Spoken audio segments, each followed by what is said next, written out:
Foods के नतीजों के बाद आज हम देख रहे हैं कि शेयर में शुरुआती तेजी रही है और कंपनी के मुनाफे में दरअसल 57% की ग्रोथ है। मार्जिन 10% से बढ़कर 13% पर आ गया है। नतीजों और आउटलुक पर बातचीत करने के लिए हमारे साथ जुड़ गए हैं कंपनी के सीईओ मनोज वर्मा और सीएफओ ऋषभ जैन। मनोज जी और ऋषभ जी, आप दोनों का बहुत शुक्रिया। स्वागत है टी स्वदेश पर। मनोज, शुरुआत आपसे करना चाहेंगे। आंकड़ों में एक बड़ी दिलचस्प चीज़ दिख रही है, वो ये कि हम देख रहे हैं कि साल दर साल तो फिगर्स आपके आय के इंप्रूव हुए हैं, लेकिन लगातार दूसरी तिमाही में हमने थोड़ी नरमी देखी है। और मनोज, हम मान के चलते हैं कि जो जनवरी से मार्च का जो महीना होता है, सर्दियों का होता है, लोग नमकीन मिठाइयाँ ज़्यादा खाते हैं, कंफर्टेबली खा लेते हैं। तो ये जो डिक्लाइन है रेवेन्यू में, उसके पीछे के रीजंस क्या है मनोज?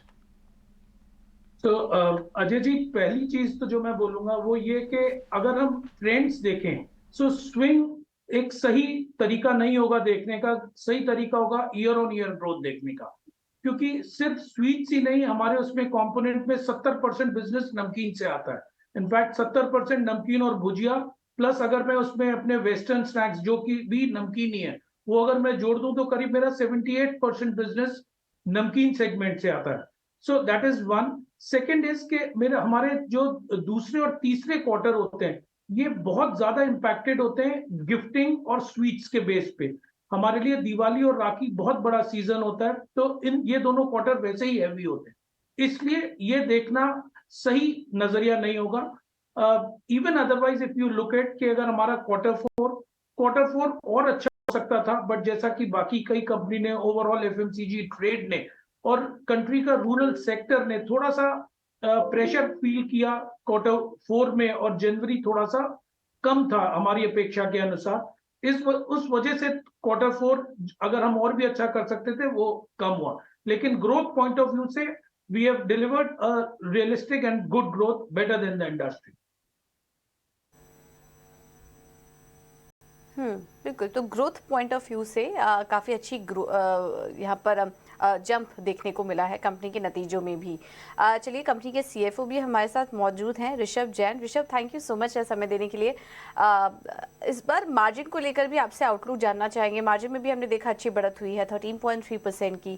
क्या कुछ फैक्टर्स रहे हैं इसके पीछे, और इसके अलावा क्या ये लेवल्स आगे भी सस्टेनेबल रहेंगे FY24 के लिए, अगर आप कोई गाइडेंस दे पाए तो?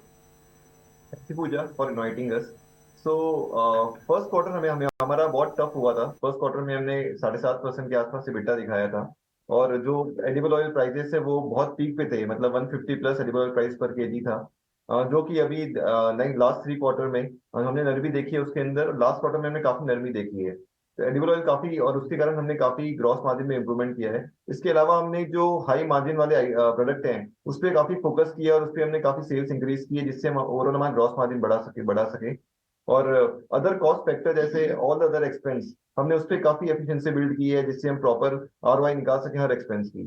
आगे अगर हम देखें तो हमने जैसे पिछले साल 29% के आसपास ग्रॉस मार्जिन किया है। हम जरूर एक्सपेक्ट करते हैं हम 1 से 1.5% की बढ़ोतरी इसमें, और इसके लिए हम काफी इनपुटिंग कर रहे हैं। जैसे हमने काफी प्लांट, पिछले साल हमने 3 प्लांट लगाए हैं इंडिया में, और अब इस साल भी हम 3 प्लांट लगाने का प्लान कर रहे हैं। जैसे फ्रोजन में हम प्लांट लेके आ रहे हैं जो अगले 3 से 4 महीने में चालू हो जाएगा। कानपुर में हमने लास्ट ईयर प्लांट चालू किया था जो हमारे यूपी मार्केट को कैटर कर रहा है। पटना हमारा प्लांट जो है, जो हमारा कोर मार्केट है बिहार, उसके अंदर अगले महीने चालू होने वाला है पटना। वैसे ही रायपुर जो है, जो सेंट्रल है, वो इस साल के अंत तक चालू हो जाएगा। तो हम काफी बैकएंड पे काफी काम कर रहे हैं, और फ्रंट एंड के अंदर भी हमने डिस्ट्रीब्यूशन पे, करेक्ट आरटीएम पे, सेल्स टीम पे काफी काम किया है। अ, ऋषभ, आपसे जानना चाहेंगे, देखिए जो ब्रांडेड स्नैक्स का जो मार्केट शेयर है, उसमें डोमिनेंट प्लेयर्स अलग हैं। आपकी जो हिस्सेदारी उसमें ब्रांडेड स्नैक्स की बात करें तो 9% के आसपास की है, और निश्चित तौर पर जब स्केल करेंगे तो आप मार्जिन भी इंजॉय करेंगे। आप ये बताइए कि विस्तार करने को लेकर आपकी क्या योजनाएं हैं? आप कौन से इलाकों में, कौन से राज्यों में अपना फोकस आप बढ़ा रहे हैं, और क्या लक्ष्य लेकर चल रहे हैं आप? Ajay ji, I take this question. जी तो ठीक है। पहला तो ये कि हम हमारे कोर स्टेट्स जहां से हमारा 72-73% बिजनेस आता है, ये हैं राजस्थान, बिहार और आसाम, जिनको हम कोर स्टेट्स बोलते हैं। उसके बाद जो आपका प्रश्न है कि हम किस पे फोकस करेंगे, हमने अपने लिए 6 स्टेट्स को फोकस किया है, जो कि नॉर्थ इंडिया के 4 स्टेट्स हैं। वो हैं हरियाणा, पंजाब, दिल्ली एंड उत्तर प्रदेश। और 2 स्टेट्स हैं हमारे साउथ के, तेलंगाना और कर्नाटका। ये 6 स्टेट्स हैं जिन पे हम आगे फोकस कर रहे हैं। और फोकस जब हम बोलते हैं तो हमने फोकस का मतलब हमने हर तरह से इन स्टेट्स को सपोर्ट किया है क्रॉस फंक्शनल टीम के साथ।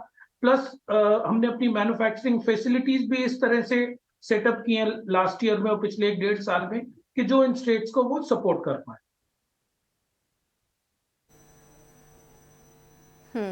आपके वेस्टर्न स्नैक की अगर बात करें तो वो आपके टोटल रेवेन्यू में करीब 6% कंट्रीब्यूट करते हैं अभी फिलहाल, लेकिन अब हम देख रहे हैं कि कंज्यूमर का प्रेफरेंस धीरे धीरे उस तरफ शिफ्ट हो रहा है, तो क्या हम एक्सपेक्ट करें कि उस सेगमेंट में भी आप आने वाले समय में फोकस करेंगे? आप दोनों में से कोई भी आंसर दे सकता है। पूजा जी, 6% हम पिछले साल तक करते थे, अगर इस साल का तो हम 8.2% कंट्रीब्यूशन हुआ है। Western snacks has disproportionately grown, और ग्रोथ का रीजन ये भी रहा है क्योंकि हमने वो फैसिलिटीज लगाई हैं और वो सब अब फायर करना शुरू किए हैं। आपका प्रश्न एकदम सही है, कैटेगरी वेस्टर्न स्नैक्स की इनफैक्ट ट्रेडिशनल स्नैक्स से ज्यादा बड़ी है और दोनों में ही लगभग बराबर ग्रोथ आ रही है। तो हमारा जो अनुमान है 2025 तक हमारा ये 8.2 भी बढ़ के करीब 11-11.5% तक पहुंचेगा कंट्रीब्यूशन वेस्टर्न स्नैक्स का। ठीक है सर, एक सवाल और है, क्योंकि हमने देखा है कि जो ग्रामीण मांग है वो निकल के नहीं आ रही थी, लेकिन हाल फिलहाल जो एफएमसीजी कंपनीज ने अपने आंकड़े दिए, जो कमेंट्री आई, वहाँ से थोड़ी रिकवरी के संकेत आ रहे हैं। तो क्या आपको लगता है कि आपके केस में भी ग्रामीण डिमांड लौट के आ रही है? हालांकि उतनी बड़ी चैलेंज नहीं हो रही होगी, मैं अज्यूम करके चल रहा हूँ। और दूसरी चीज़, गोइंग फॉरवर्ड क्या होगा कि अब लोग हेल्दी स्नैक्स की तरफ शिफ्ट करना शायद शुरू करेंगे। अभी बहुत सारे ऐसे लोग हैं जो कहीं ना कहीं पाम ऑयल से बनी चीज़ें अवॉइड करते हैं, ज़्यादा कैलोरी वाली चीज़ें अवॉइड करते हैं, शुगरी कंटेंट वाली। तो क्या ऐसे लोगों को कैटर करने को लेकर आपके कुछ गंभीर प्लान्स हैं आगे जाते हुए? जी हाँ, आपका पहला प्रश्न ग्रामीण डिमांड की जो आप बात कर रहे हैं, तो Q4 में जो पहला 1-1.5 महीना था वहां पे सॉफ्टनिंग थी ग्रामीण डिमांड की, और वो थोड़ा बहुत जैसा कि पूरी इंडस्ट्री को इम्पैक्ट किया, हमारे लिए भी वो टफ था Q4 का पहला महीना। लेकिन उसके बाद से फरवरी ऑनवर्ड्स आई थिंक कुछ हमारे इनिशिएटिव्स रहे, कुछ हमारी टीम के ऊपर फोकस, डिस्ट्रीब्यूशन, हमने कुछ अपने जो मार्केटिंग स्ट्रैटेजी थी रूरल फोकस रख के हम उस टफ टाइम को हमने बहुत इजीली क्रॉस किया। और अब जैसे कि अब हम Q1 में आए हैं, we don't see that pressure coming up. और जैसा कि मैं पढ़ता देखता और मार्केट विजिट से समझता हूँ, आई थिंक ओवरऑल इंडस्ट्री और एफएमसीजी कंपनीज के लिए अभी वो उतना खराब नहीं है, बेहतर हो रहा है। तो ये पहला क्वेश्चन आपका जो आपने पूछा। और दूसरा चीज जो आप दूसरा प्रश्न जो आपका हेल्दी स्नैक्स का था, तो इनफैक्ट हमारी पाइपलाइन में एनपीडी में there are series of product which are which would cater this segment. लेकिन शायद अभी वो सही समय नहीं आया कि इतना बड़ा मार्केट नहीं है कि वो हेल्दी स्नैक्स पे उतना फोकस किया जाए, लेकिन हमारी पाइपलाइन में ये सारे प्रोडक्ट्स रेडी हैं और जब सही समय पे ये हम लॉन्च और अग्रेसिवली लॉन्च करेंगे मार्केट। राइट, चलिए इसी नोट के साथ ऋषभ जी बहुत बहुत धन्यवाद आपका, मनोज जी आप दोनों का ही बहुत बहुत धन्यवाद समय देने के लिए और हमारे साथ अपने विस्तार योजनाओं पर और नतीजों पर बात करने के लिए। तो ये थे बीकाजी के मैनेजमेंट हमारे साथ जुड़े थे। और इस वक्त अगर हम देखें बीकाजी के नतीजे काफ़ी स्ट्रॉन्ग आए, स्टॉक भी करीब 1.5% ऊपर आज कारोबार कर रहा है। अविनाश जी आपसे राय लेना चाहेंगे बीकाजी फूड्स पर, क्योंकि पैकेज फूड में हम देखते हैं कि अक्सर जो कंपटीशन है वो अनऑर्गेनाइज्ड प्लेयर से काफ़ी ज़्यादा है। इसको देखते हुए ये पूरा स्पेस कैसा लग रहा है आपको?